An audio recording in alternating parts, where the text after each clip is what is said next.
My name is Grace Mitchell, and I'm 32 years old. What I'm about to share with you might sound like something out of a legal thriller, but every word is true. And it happened just last year when my adoptive mother tried to steal my $2.5 million inheritance using 3 lawyers and a room full of family members who thought I didn't deserve a penny. You see, when someone spends 24 years reminding you that you're lucky to have a roof over your head, they never expect you to inherit more money than they'll see in a lifetime. They especially don't expect the grandmother they ignored to have planned the perfect legal counterstrike from beyond the grave.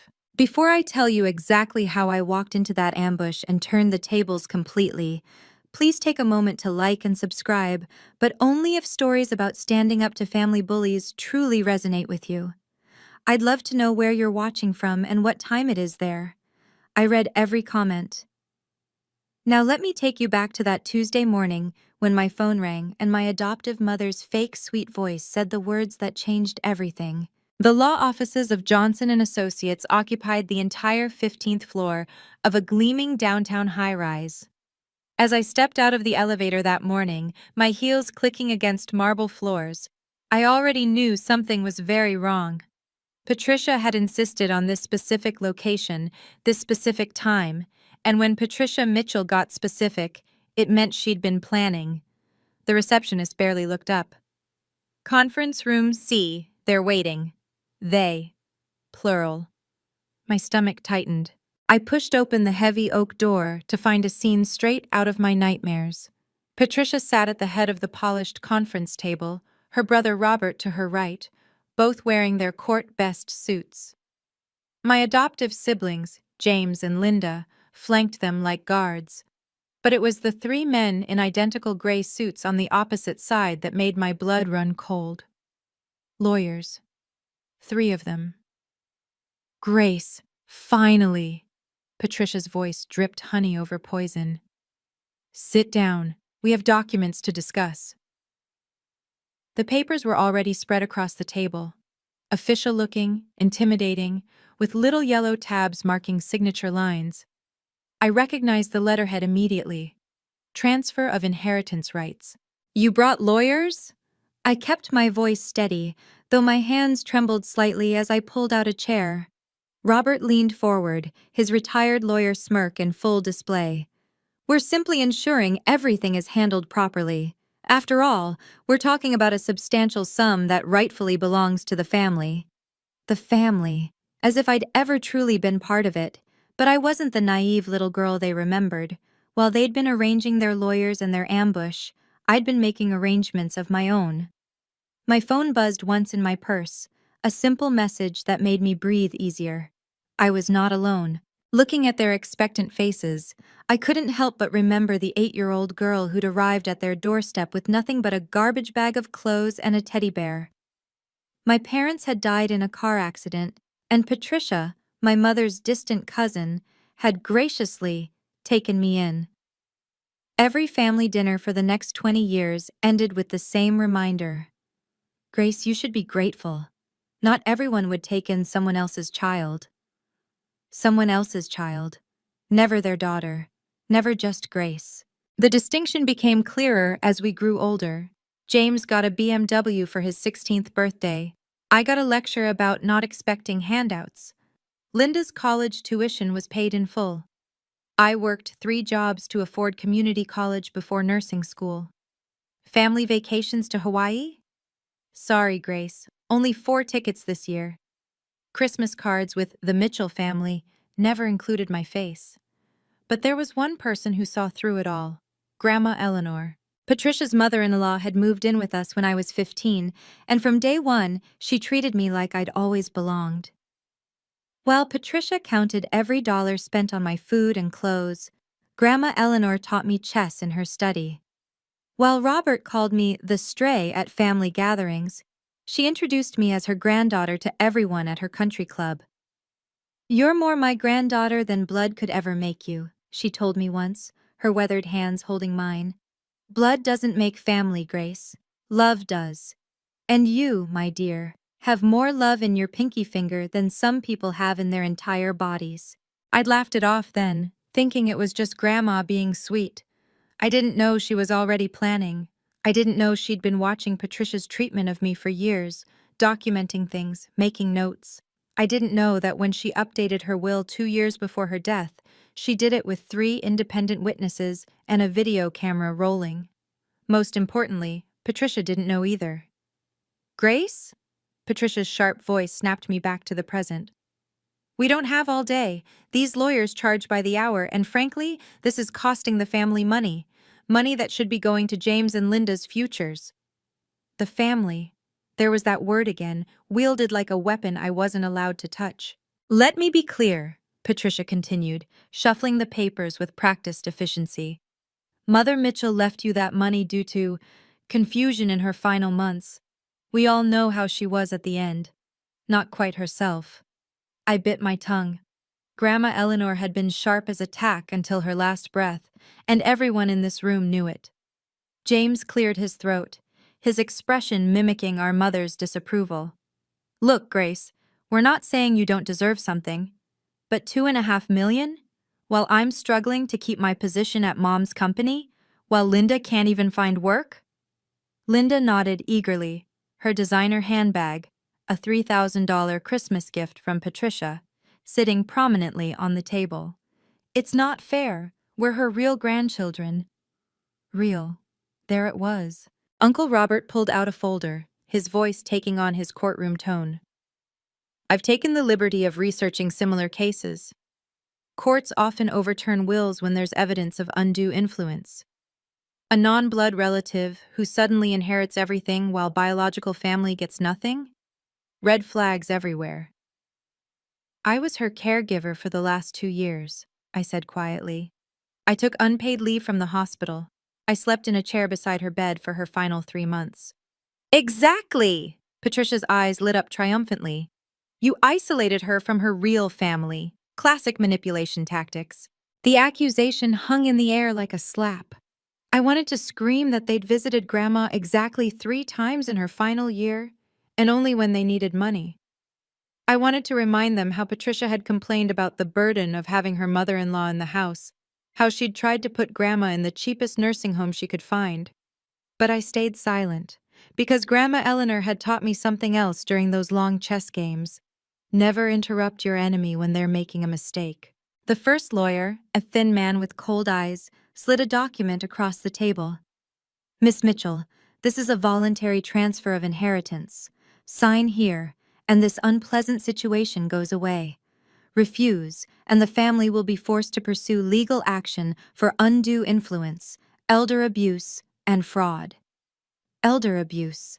They were accusing me of elder abuse. My phone buzzed again, a simple message. In position. I looked up at their expectant faces and smiled. Before I sign anything, I need to make a phone call.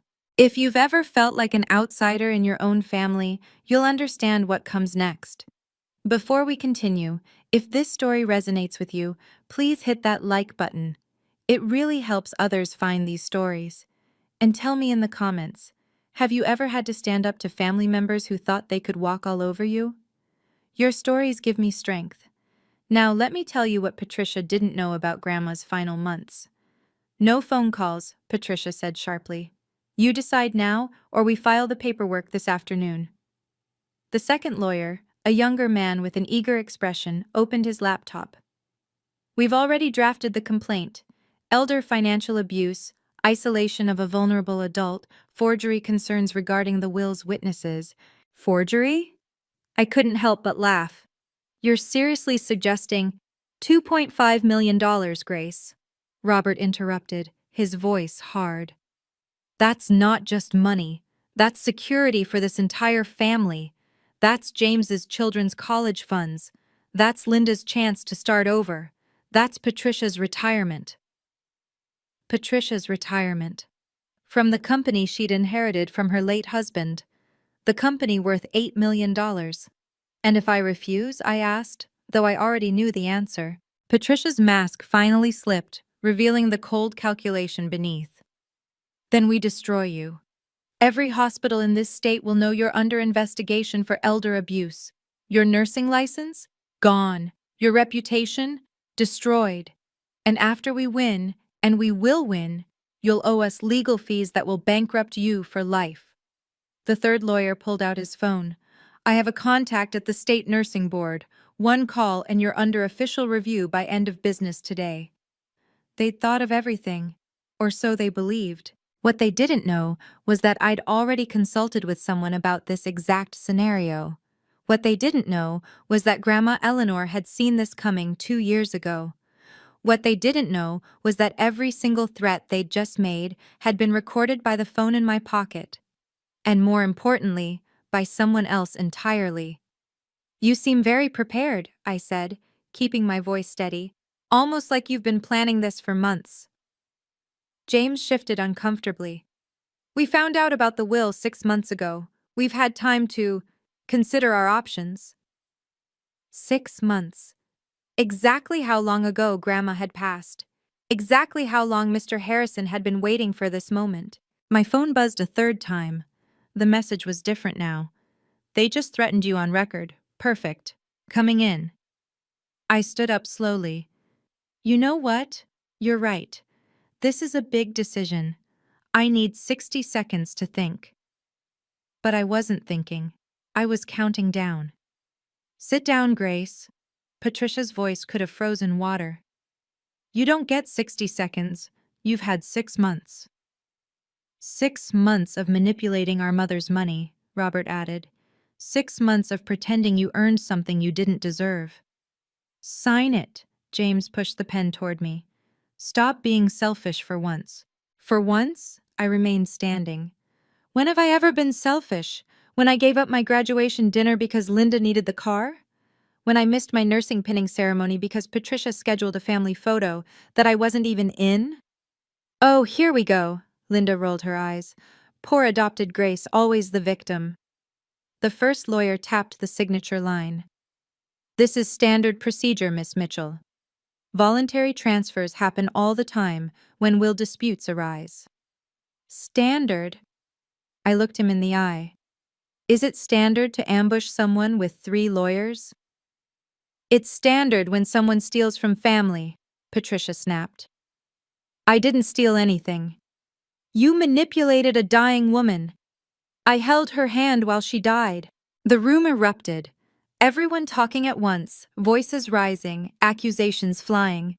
Patricia standing now, Robert's face red, James pounding the table, Linda shrieking about fairness, the lawyers trying to restore order.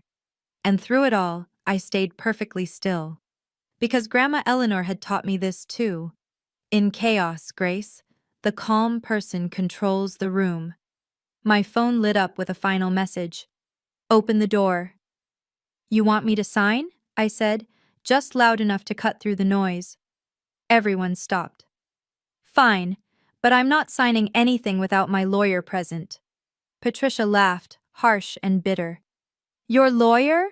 You can't afford a lawyer. You're a nurse who lives in a one-bedroom apartment." "Actually," I said, walking to the conference room door, "I can't afford a lawyer. That's why I'm using Grandma's." The door opened before I could reach it. Mr. Harrison walked in like he owned the building, which, funny enough, his firm partially did. 70 years old, silver-haired, carrying a leather briefcase that probably cost more than my car, he surveyed the room with the kind of calm that came from 40 years of courtroom victories. "Good morning," he said pleasantly. "I'm Harold Harrison, senior partner at Harrison, Krensky and Associates. I believe you're discussing my client's inheritance?" The silence was deafening. Patricia found her voice first. "Your client? Grace doesn't have a lawyer." "She's had one for 6 months," Harrison replied, setting his briefcase on the table with deliberate precision. "Ever since Eleanor Mitchell asked me to protect her granddaughter from exactly this scenario." The room shifted. I could feel it, the sudden uncertainty, the recalculation, but they didn't know the half of it yet. As Harrison opened his briefcase, I let myself remember those last months with Grandma. The visitors she'd had, not just friends from her country club, but professional people with serious faces and leather folders. The afternoon I'd come home early from work to find her in the study with 3 strangers, signing documents while being filmed. "Grace, dear," she'd said, not even trying to hide the papers. "Just some estate planning, nothing for you to worry about." But there had been something in her eyes, a sparkle of mischief I'd seen when she'd corner my king in chess. She was planning something. "I know my son's widow," she told me one evening, her voice matter of fact. "Patricia counts money in her sleep. And Robert? He'd sue his own shadow if he thought it owed him something. When I'm gone, they'll come for you." "Grandma, don't talk like that. Listen to me." Her hand had gripped mine with surprising strength. "I'm leaving you everything, because you're the only one who never asked for anything. But they won't accept it. They'll try to break you, shame you, make you feel like you don't deserve it." She'd pressed something into my hand then, a business card with elegant gold lettering, Harrison, Krensky, and Associates. On the back, in her shaky handwriting, "When they come for you, and they will, call immediately." "Mr. Harrison has been my personal attorney for 40 years, she'd said. "He has something for you, but not until they show their true colors, not until they try to take what's yours." Now, watching Harrison pull out a thick folder marked "Confidential, Eleanor Mitchell Estate," I finally understood. Grandma hadn't just left me money, she'd left me a chess game, already 3 moves ahead. "This is ridiculous," Robert blustered, but his confidence was cracking.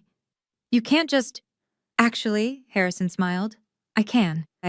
Harrison pulled out a document with an official seal. "Before we proceed, I should mention that this conference room is under audio-visual surveillance, as are all meeting rooms in this building. I trust no one objects to having this conversation recorded." The 3 hired lawyers exchanged glances. The oldest one cleared his throat. "We have nothing to hide." "Excellent." Harrison's smile was razor-sharp. "Then let's discuss Eleanor Mitchell's actual estate plans." Patricia leaned forward. "Whatever documents you have, we'll challenge them. My mother-in-law wasn't in her right mind." "Patricia," Harrison interrupted gently, "Eleanor was my client, but she was also my friend, and she was certainly in her right mind when she told me, and I quote, 'That woman married my son for his money, and she'll try to steal from Grace the same way.'" The room went cold. I pulled out my phone, finally looking at the string of messages from Harrison's assistant. "In the lobby. They just threatened your license. Recorded. Perfect evidence for coercion charges. Mr. H says stay calm. He's coming up." This hadn't been random. Harrison had been in the building the whole time, waiting, listening through his assistant's phone on speaker in the lobby, waiting for them to threaten me, waiting for them to show their hand. Just like Grandma had waited 2 years ago to update her will with very specific provisions. "You recorded us?" Uncle Robert's face went pale. "Without consent?" "This building requires consent to enter," Harrison replied smoothly. "The signs are posted at every entrance. By entering, you consented to recording. I assumed your lawyers would have noticed." The 3 hired lawyers were frantically checking their phones, probably Googling the building's policies. Their faces told me everything. Harrison was right. "Now then," Harrison continued, pulling out a tablet, "shall we discuss what Eleanor actually wanted? Or would you prefer to continue threatening my client with fraudulent elder abuse claims?" Patricia's mask was completely gone now, replaced by naked panic. "We're her family. We have rights." "You have," Harrison said quietly, "exactly what Eleanor chose to give you, which, as you're about to learn, was quite specific." He turned the tablet toward them. Grandma Eleanor's face filled the screen, alive and sharp-eyed, sitting in this very building's senior partner conference room. "Hello, Patricia," her recorded voice said. "If you're watching this, you've done exactly what I expected." Before Harrison could press play, Patricia stood up, her chair scraping against the floor. "This is ambush tactics. We need our own counsel." "You brought 3 lawyers," I said quietly. "How many more do you need?" She turned on me then, 24 years of carefully maintained pretense finally crumbling. "You ungrateful little parasite. We fed you, clothed you, gave you shelter when no one else wanted you." "Actually," Harrison interjected, pulling out another document, "Grace had 2 other family members willing to take her in. You petitioned the court for custody because, let me check the record, the monthly foster care stipend would help with household expenses. The foster care stipend, I'd never known. Patricia's face went white, then red. She pulled out a folder of her own, thick, organized, vindictive. Fine. You want to play hardball? 24 years of receipts, Grace. Every penny we spent on you. She started reading, her voice growing louder with each item. Dance lessons you quit after 2 weeks. $300. Dental work. 15,000 over 10 years. That prom dress you wore once. 200. Food, estimated at 200 per month for 18 years. You kept receipts? My voice came out smaller than intended. For feeding a child? James jumped in, eager to twist the knife. Mom had to take out loans to cover your expenses, loans she's still paying off. That was a lie. I knew it was a lie because I'd seen their tax returns when helping Grandma with paperwork. But it still stung. Linda added her voice to the chorus. You ate at our table every night and never contributed a dime until you were 18. I was a child, I said. You were a burden, Patricia snapped. And now you think you deserve millions, after everything we sacrificed? Robert stood too, his lawyer voice booming. No judge in this state will let an ungrateful adopted child steal from biological family. We have moral law on our side. Moral law? I laughed, but it came out broken. You visited Grandma 3 times in her last year. 3 times. We were busy. You were 10 minutes away. The room exploded again. Accusations flying, voices rising, fingers pointing.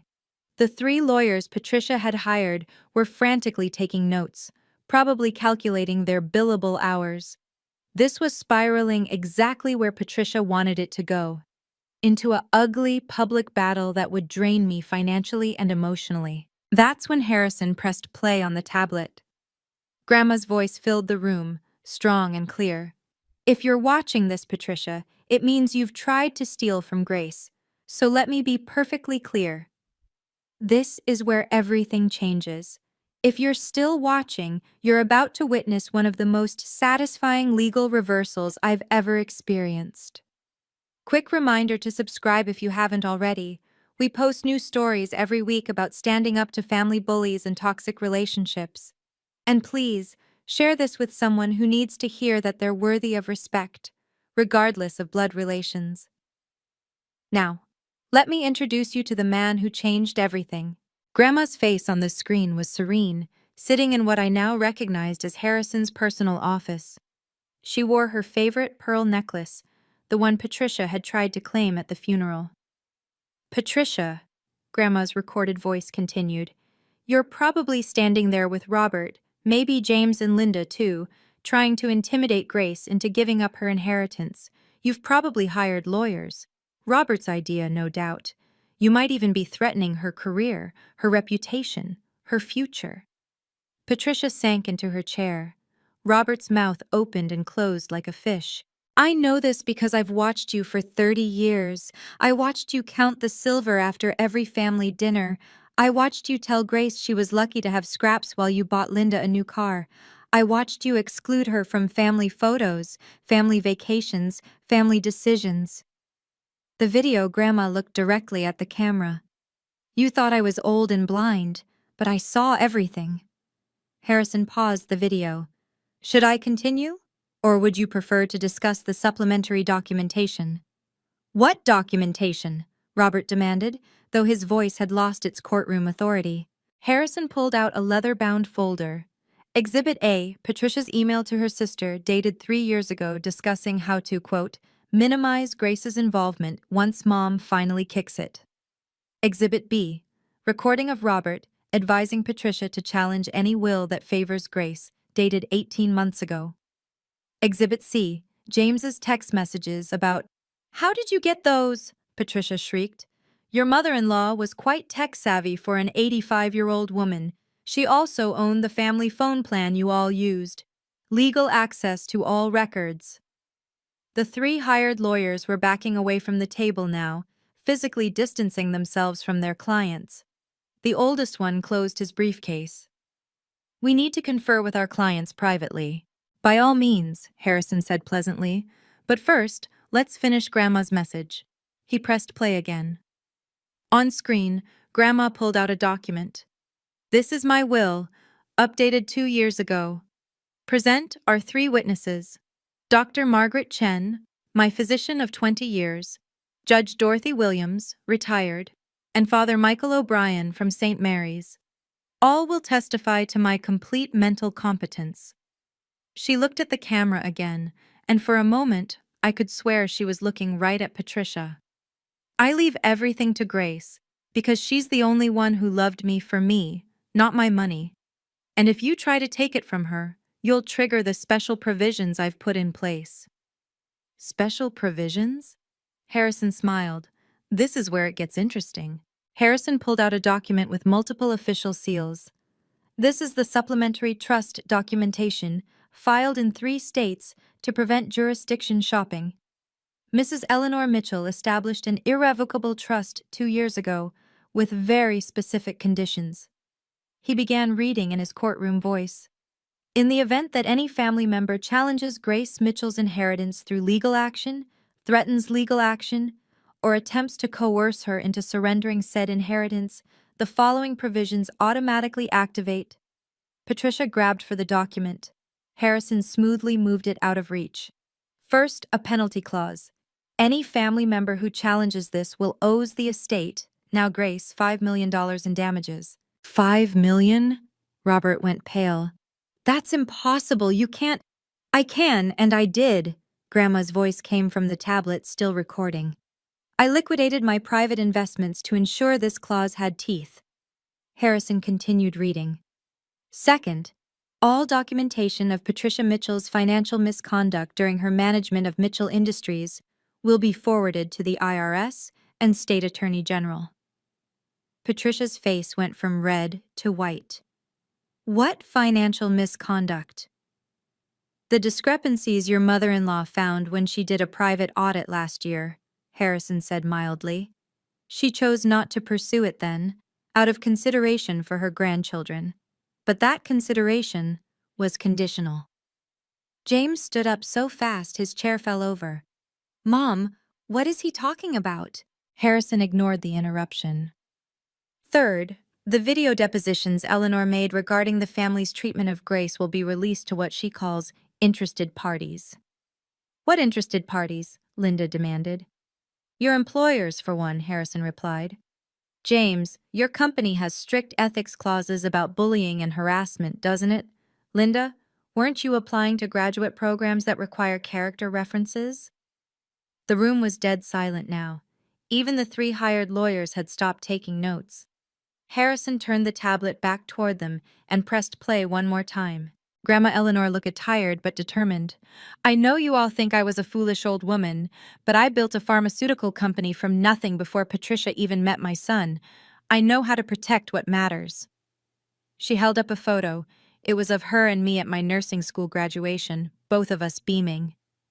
"Grace is what matters. She loved me when I was difficult, cared for me when I was sick, and never once asked for anything in return. That's why she gets everything. And if you try to take it from her—" She smiled then, that chess master smile I knew so well. "You'll lose everything." The video ended. Harrison closed the tablet with a decisive click. "Now then," he said pleasantly, "shall we discuss your options?" "This is extortion," Robert said, but his voice shook. "You can't enforce—" Harrison pulled up another video on his tablet. "Let me show you the authentication process." The screen filled with a conference room, larger, more formal. Grandma sat at the center of a long table, surrounded by professionals. "State your name for the record," a voice said off camera. "Eleanor Catherine Mitchell, born June 15, 1938. "And you're here of your own free will?" "I am." The camera panned to show 3 doctors in white coats. The first one spoke. "I'm Dr. Margaret Chen, Chief of Psychiatry at St. Mary's Hospital. I've administered a complete cognitive assessment to Mrs. Mitchell. She scored in the 98th percentile for her age group. The second doctor, Dr. James Patel, neurology. Brain scans show no signs of dementia, Alzheimer's, or any cognitive impairment. The third, Dr. Sarah Kim, internal medicine. Mrs. Mitchell's medications have been reviewed. Nothing that would impact decision-making capacity. The camera returned to Grandma. I am updating my will today, January 15th, 2023, because I want to ensure my granddaughter Grace is protected from family members who have shown a pattern of emotional and financial abuse toward her. Could you elaborate? The off-camera voice asked. Certainly. Grandma pulled out a notebook.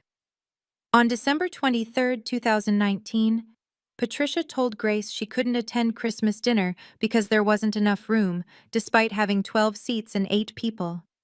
On June 3, 2020, Patricia withdrew Grace from the family health insurance without telling her, which Grace discovered when she needed emergency care. On August 15, 2021, "We get it!" Patricia screamed, standing up. "Stop the video!" Harrison paused it. "There's 40 minutes more.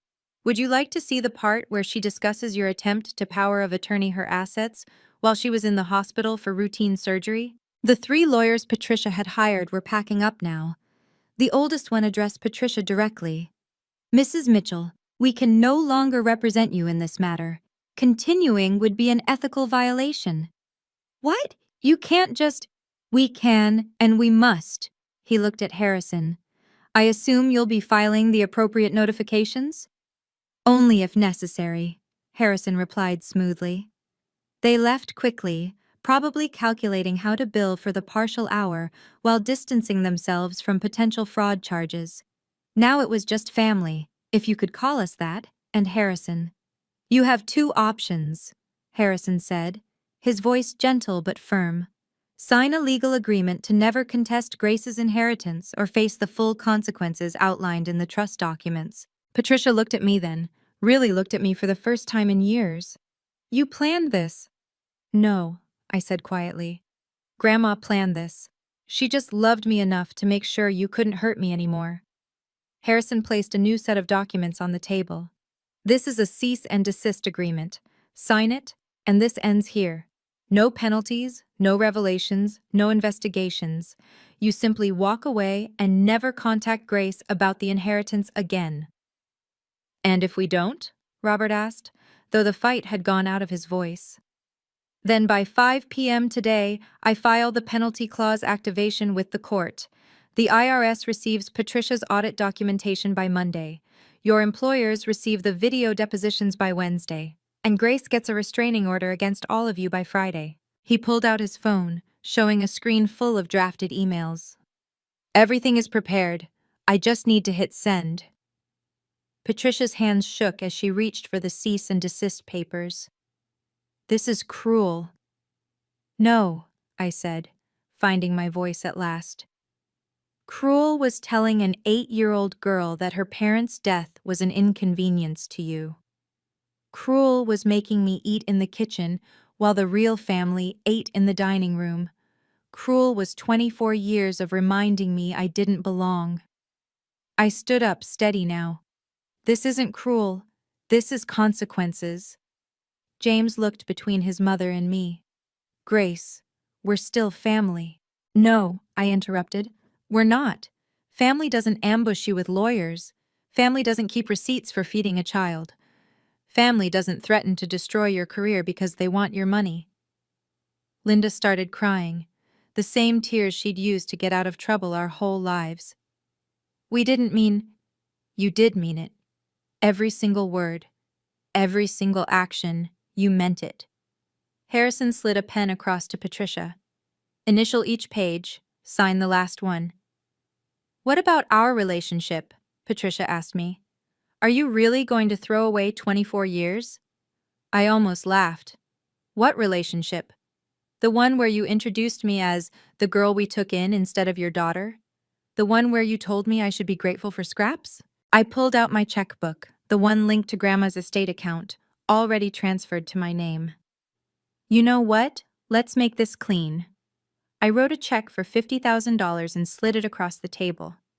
This covers every penny you spent raising me, according to your own receipts. Now we're even. Patricia stared at the check like it was poisonous. Take it, I said. It's more than you ever gave me freely. Robert signed first, his lawyer's mind recognizing defeat. James followed, then Linda. Patricia held out the longest, the pen hovering over the signature line. I tried to love you, she said quietly. No, I replied. You tried to control me. There's a difference. She signed. Harrison collected the signed documents with practiced efficiency, making copies on the conference room scanner. These are legally binding as of, he checked his watch, 11:47 a.m. Tuesday, March 12th. Any violation will trigger the full penalty provisions. Patricia stood to leave, then turned back. That money was meant for the family legacy. It is, I said calmly. Grandma's legacy. A legacy of kindness, generosity, and protecting those who need it. Everything you never understood about her. Robert grabbed Patricia's arm. We need to go. Now. But I wasn't done. Wait. They all froze at the door. I want you to know something, I said, my voice steady and clear. I'm using the money to open a free clinic in Grandma's name. The Eleanor Mitchell Memorial Clinic will serve low-income families, immigrants, and anyone else who's been told they don't deserve care. Patricia's face twisted. You're wasting millions on charity? I'm investing millions in humanity, something Grandma would have loved. James shook his head. You could have set us all up for life. You've been set up your whole lives, I replied. Maybe it's time you learned to stand on your own. Linda made one last attempt. Grace, please, we're struggling. You're struggling in a 4-bedroom house with 2 BMWs in the garage. I struggled sleeping in a converted laundry room until I was 16. We are not the same. Harrison opened the door for them. I believe we're done here. As they filed out, Patricia stopped one more time. Your birth parents would be ashamed of you. The words that would have destroyed me a year ago now bounced off like rain. My birth parents are dead, but the woman who actually raised me, who taught me chess and strength and how to stand up for myself, she'd be proud, and that's all that matters. They left without another word. The door clicked shut with a finality that echoed through the room. Harrison began packing his briefcase. Your grandmother would indeed be proud. She predicted every move they made, down to Patricia's final insult. She did? He handed me a sealed envelope with my name on it. She left this for you to open after the confrontation. She said you'd know when. I recognized Grandma's handwriting immediately. Inside was a single sheet of paper with one line. They never deserved you, my darling girl. Now go live the life you were meant to live. All my love, Grandma. I held the letter to my chest and finally, let myself cry. Not tears of sadness, but of relief. The war was over. I had won. More importantly, Grandma had made sure I would win. Shall we go? Harrison asked gently. You have a clinic to build. Within 2 weeks, the family grapevine, which had always excluded me, suddenly couldn't stop talking about me. Patricia's biggest client, a medical supply company, pulled their contract citing ethical concerns about family values. Apparently, the CEO's wife had heard about the ambush from someone who knew one of the fleeing lawyers. Robert's situation was worse. The State Bar Association opened an investigation into his consultation on the attempted inheritance theft. Even retired lawyers can't use their credentials to intimidate people. He received a formal censure and was banned from providing any legal advice, even informally. James called me once, 2 months later. His voice was different, humbled. I got demoted, he said simply. My boss found out about what we tried to do to you, said it showed poor judgment and questionable ethics. I'm back in junior sales. I didn't gloat. I'm sorry that happened to you, James. Are you? Yes. I never wanted anyone hurt. I just wanted to be left alone with what Grandma gave me. He was quiet for a moment. Linda's working at Starbucks now. Mom had to sell the vacation house to cover the business losses. The vacation house they'd never invited me to, bought with money Patricia had borrowed from Grandma's accounts over the years. Grace? Yeah?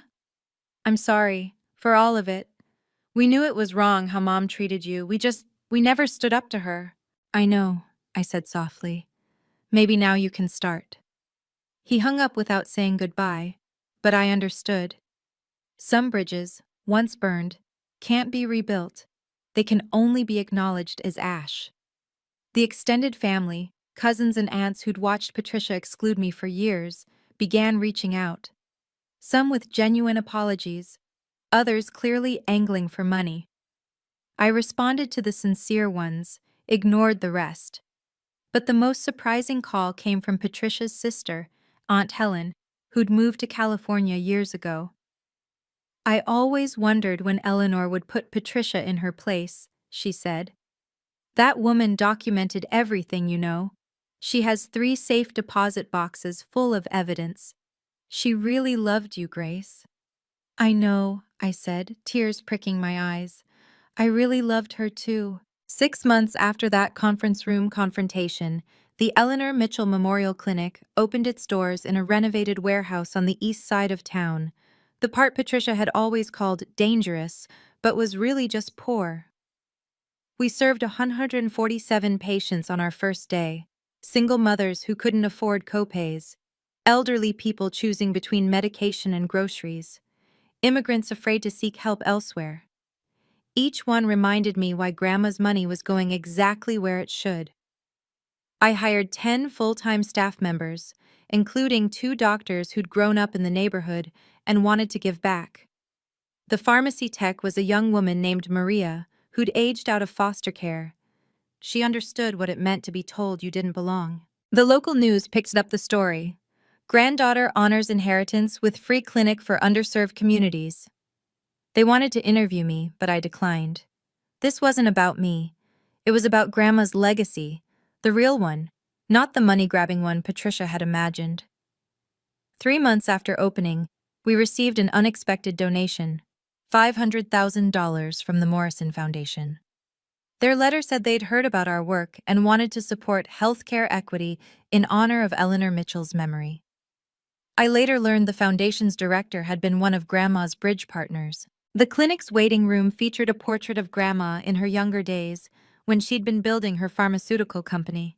The plaque beneath it read, Eleanor Catherine Mitchell, 1938 to 2023.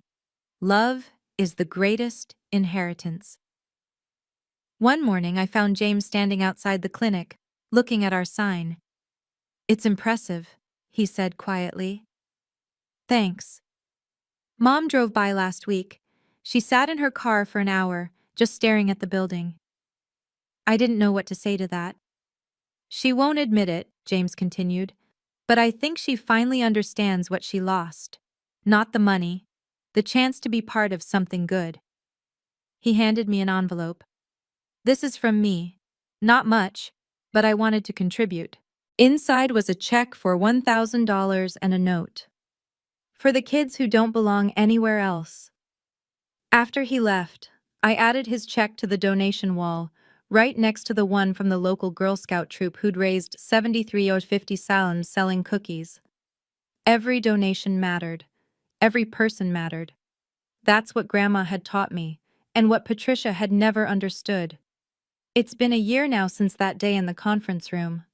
I still live in my 1-bedroom apartment, though I could afford a mansion. I still work part-time at the hospital, though I don't need the money. Because Grandma didn't leave me wealth to change who I am. She left it to amplify who I've always been. The clinic serves over 500 patients a month now. We've added mental health services and a social worker.